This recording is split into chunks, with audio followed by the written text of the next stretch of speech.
എന്നാ പിന്നെ പോട്ടെ.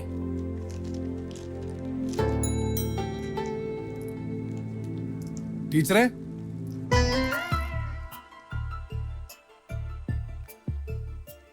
എന്തുപറ്റി? എന്താ തന്നെ മുഖം വല്ലാതിരിക്കുന്നത്? ഒന്നുമില്ല. അത് തോണ എന്തോ പറ്റിയിട്ടുണ്ടെന്ന് മുഖത്ത് എഴുതി വെച്ചിട്ടുണ്ട്. എന്നോട് പറയാൻ പറ്റാത്ത കാര്യമാണെങ്കിൽ പറയണമെന്നില്ല കേട്ടോ. എന്ത് പറയാനാ മാഷേ, ഇന്നലെ രാവിലെ കൂടി ഉണ്ടായിരുന്ന അമ്പലപ്പറമ്പിലെ നാട്ടുമാവിൽ നിറച്ചു പൂങ്കുല. കണ്ണിമാങ്ങ വിരിയേണ്ടതായിരുന്നു. ഇന്നത് നോക്കിയപ്പോ മൊത്തം കരിഞ്ഞിരിക്കണു. മഴക്കാറും ഉണ്ടാവും. എന്ത് ചെയ്യാനാ? ഇങ്ങനെ ചിരിക്കാനും ചിരിപ്പിക്കാനും കഴിയുന്നതാണ് മീനാക്ഷിയുടെ കരുത്ത്. കാലത്തിങ്ങോട്ട് വരുമ്പോഴും ഞാൻ മാഷിനെ ഓർത്തിരുന്നു. എന്തുപറ്റി? കാവ്യയെ കണ്ടു. മാഷിന്റെ കാര്യം അവള് പ്രത്യേകം ചോദിച്ചു. ആ കുട്ടിക്കെങ്കിലും എന്റെ കാര്യത്തിൽ ഒരു ഉത്കണ്ഠയുണ്ടല്ലോ. പ്രസംഗവും കവിതയൊക്കെ ഇപ്പോഴും കേൾക്കാൻ പോവാറുണ്ടോന്ന്. ആ, ഓർമ്മിപ്പിച്ചത് നന്നായി. പാബ്ലോ നെരൂദയുടെ ചില കവിതകള് ഞാൻ മലയാളത്തിലേക്ക് തർജ്ജമ ചെയ്തിട്ടുണ്ട്. മീനാക്ഷി അതിനെ പറ്റിയ ട്യൂണുകൾ കൊടുക്കണം. മറ്റാരെയും ഏൽപ്പിക്കാൻ ധൈര്യമില്ലാത്തതുകൊണ്ടാ. പറ്റുമെങ്കിൽ അടുത്ത മാസം നടക്കുന്ന കോളേജിലേക്ക് അവതരിപ്പിക്കുകയും വേണം. ഞാൻ നോക്കാം മാഷേ. കോളേജിലെ ഫംഗ്ഷന് ഗുരുവിനെ പങ്കെടുപ്പിച്ചാൽ കൊള്ളാമെന്നുണ്ട്. ചിലപ്പോൾ ഞാൻ വീട്ടിലേക്ക് വന്നേക്കും.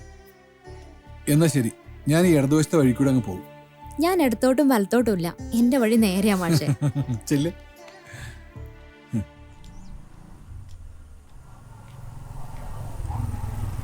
അച്ഛനും മോനും കൂടി എങ്ങോട്ടാ? ടീച്ചറെ കാണാൻ തന്നെ ഇറങ്ങിയതാ. എന്തേ? ഉണ്ണിക്ക് റിയാലിറ്റി ഷോയിൽ പാടാൻ അവസരം കിട്ടിയിട്ടുണ്ട്. ടിവിയിൽ പരിപാടി അവതരിപ്പിച്ചാല് 4 ആൾ അറിയും. പേരും പ്രശസ്തി ഉണ്ടാവും. കഥകളിയാണെങ്കിലും കളിക്കാൻ ചാൻസ് കിട്ടണമെങ്കിൽ പേരും പ്രശസ്തിയും വേണം. അല്ലാത്തൊരു വെറുതെ എന്ന് കളിക്കാന്ന് പറഞ്ഞാലും വേണ്ടാന്നേ പറയും. ഉണ്ണിക്കുട്ടൻ പോയി പാടട്ടെ, അതിനെന്താ? അതിന് സിനിമാ പാട്ട് പഠിക്കണല്ലോ ടീച്ചറെ. അതൊക്കെ പഠിപ്പിക്കണവര് വലിയ കാശാ ചോദിക്കുന്നത്. മീനാക്ഷി ആണെങ്കിൽ കഥകളി ക്ലാസ് മുടക്കാതെ പാട്ടും പഠിക്കാലോ. മീനാക്ഷിക്ക് കുറച്ച് പണം കിട്ടുകയും ചെയ്യും. വിജയേട്ടന് വിഷമൊന്നും തോന്നരുത്. എനിക്ക് സിനിമാ പാട്ട് പഠിപ്പിച്ചുള്ള പരിചയമൊന്നുമില്ല. പിന്നെ വല്യച്ഛന്റെ സമ്മതവും. അതെ അതെ, കഥകളിക്കിടയില് സിനിമാ പാട്ടെന്ന് പറഞ്ഞാൽ ഇഷ്ടാവില്ല. പഴയ ചിട്ടകളാ, വയസ്സായ ആളല്ലേ. ഇപ്പോഴാണെങ്കിൽ കഥകളിയും മാപ്പിളപ്പാട്ടും മാർഗം കളിയും കളരിയും എന്ന് വേണ്ട സകലതും ഒന്നിച്ചു പയറ്റിയാലേ ചാനലൊക്കെ പിടിച്ചേക്കാൻ പറ്റൂ. ഇക്കാര്യത്തില് ഞാനും അത്ര മോഡേൺ അല്ല. ഓ സാരില്ല, ഞാൻ മറ്റാരെങ്കിലും നോക്കിക്കൊള്ളാം. എന്നാ ഞാനങ്ങട് കഞ്ഞു കുടിക്കാൻ ഗതിയില്ല. പറഞ്ഞിട്ടെന്താ, അഹംഭാവത്തിന് യാതൊരു കുറവില്ല. വാ മോനെ.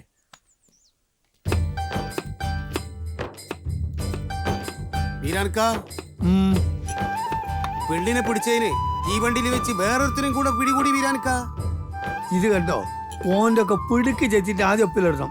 എന്നിട്ട് മതി പോലീസ് സ്റ്റേഷനിലേക്കും കോടതിയിലേക്കും അയക്കല്. ആണാന്ന് പറഞ്ഞിട്ട് നമ്മക്ക് മനക്കെടാവണം.